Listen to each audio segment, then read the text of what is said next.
Well, good morning. Here we are in Horsforth. Once again, I'm working at the head office of Linley & Simpson. They're a leading estate agents. Today, I've been asked to clean up a big rust stain on the car park. So here's the problem. There's been some builders here and they've located a skip, or a dumpster as our American friends say, on this parking area. And being right in front of the main entrance to the building, it's a bit of an eyesore to say the least.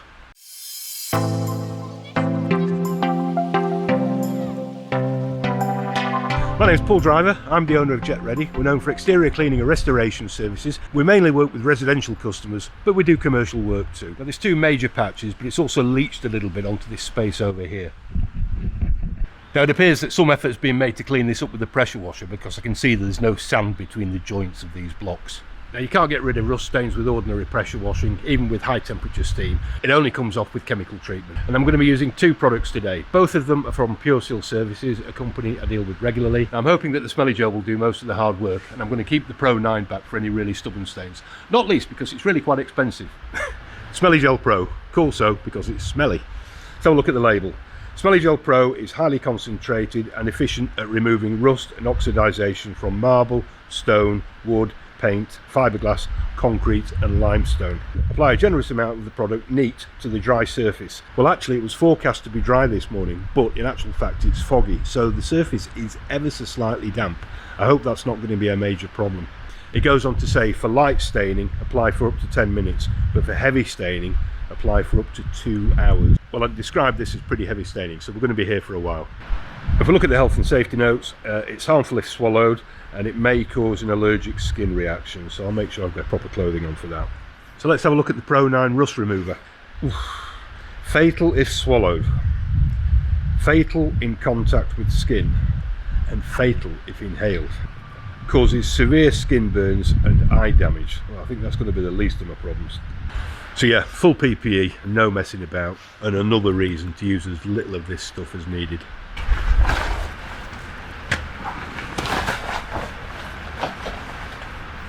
Now, being in gel form, the smelly gel's not going to go through a sprayer very easily, so I'm just going to do this old style with a bucket and a brush.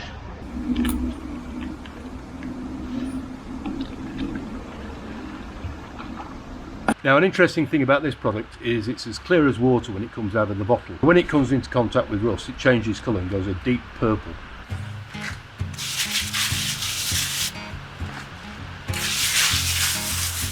Not even a minute, and that chemical reaction is already underway. It's changed colour, so we know it's working.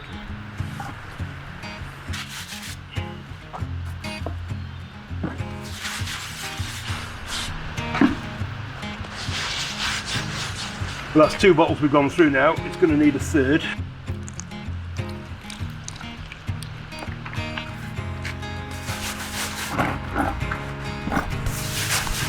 I'm going to leave the smelly gel there for 2 hours as directed, let it work its magic, and during that time I've got some tinkering and maintenance jobs I can be doing on the van. Being a Saturday, it's also quite possible I'll get a phone call, somebody wanting a quote, so I might need to dash out and do that. So I'm also going to mark this off with cones just to prevent anybody parking there.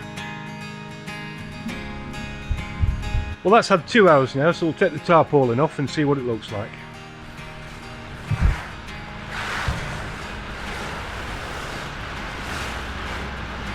Well, we can clearly see there's been a reaction here, but how effective it's been yet, I don't know. We need to give it a good rinse off and see what, if anything, we're left with.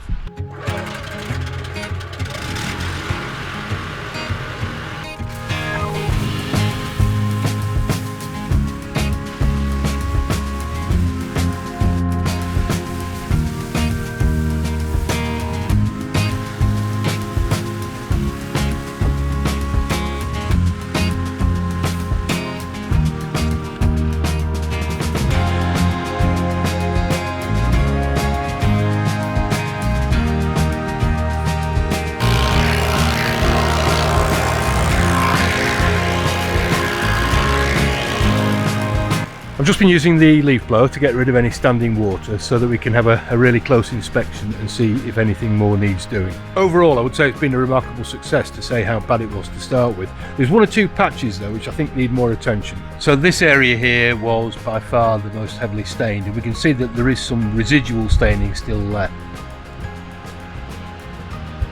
Over the whole area, which was pretty bad overall, all that remains is this area here which I've marked out with these broom handles.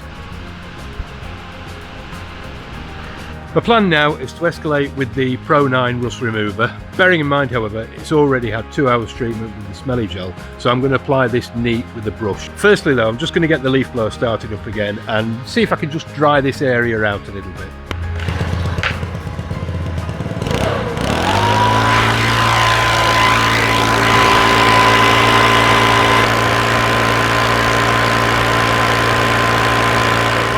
About as dry as I can with the leaf blower. It was actually pretty dry, and then we just had a tiny shower which kind of lasted more than 30 seconds and it's made it damp again.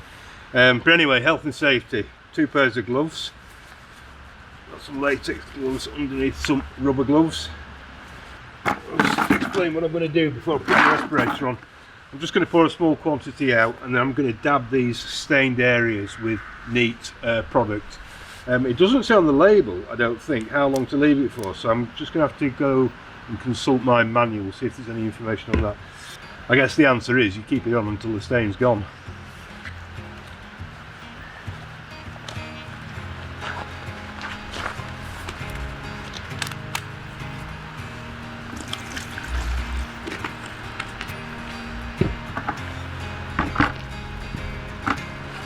We'll start over here and work towards myself so I'm not kneeling in it.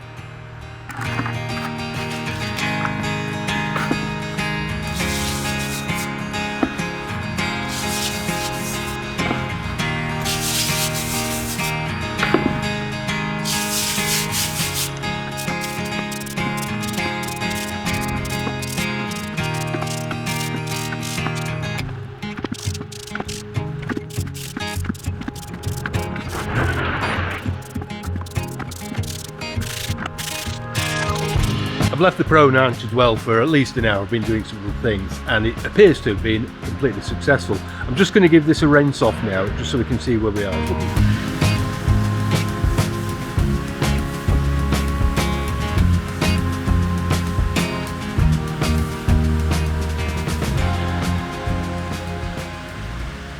Well, I've got to say, I'm impressed. I think we can describe that as a 100% success.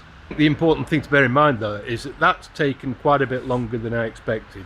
I arrived here at 10 o'clock this morning and it's now nearly 4 o'clock, so I've been on the job nearly 6 hours. Of course, it's quite possible that I might be able to cut that down to say 4 hours with a lot less dwell time, but I'm not sure that we would have got the same outstanding result as we have today.